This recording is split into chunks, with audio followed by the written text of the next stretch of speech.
Bonjour à toutes et tous et bienvenue dans votre point sanitaire du vendredi 5 septembre 2025. Commençons par la FCO. Dans les Puy-de-Dôme, seulement 2 foyers supplémentaires cette semaine.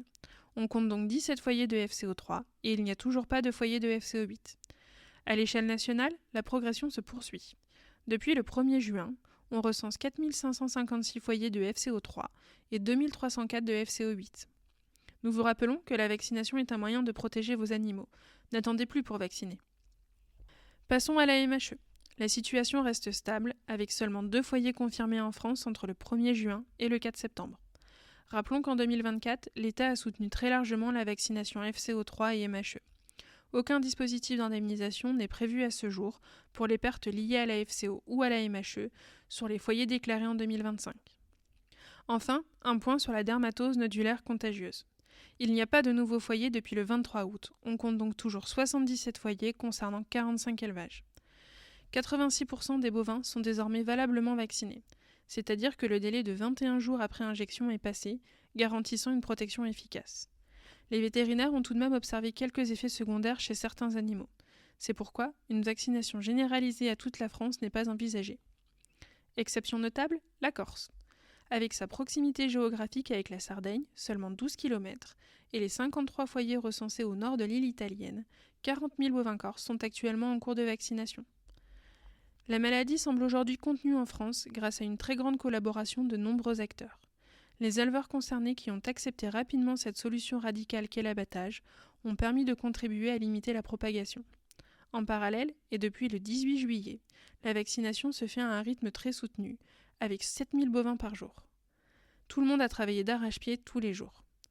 Tous ces éléments sont rassurants, mais il faut rester vigilant et prudent. Il faut attendre que les animaux soient valablement vaccinés, au-delà des 21 jours après injection, pour être complètement protégés. La maladie peut survenir dans ces 21 jours. Au 4 septembre, il reste encore 20% des bovins à vacciner. L'origine de la maladie reste inconnue, mais les analyses ADN ont révélé que la souche détectée en Savoie est identique à 99% à celle présente en Sardaigne.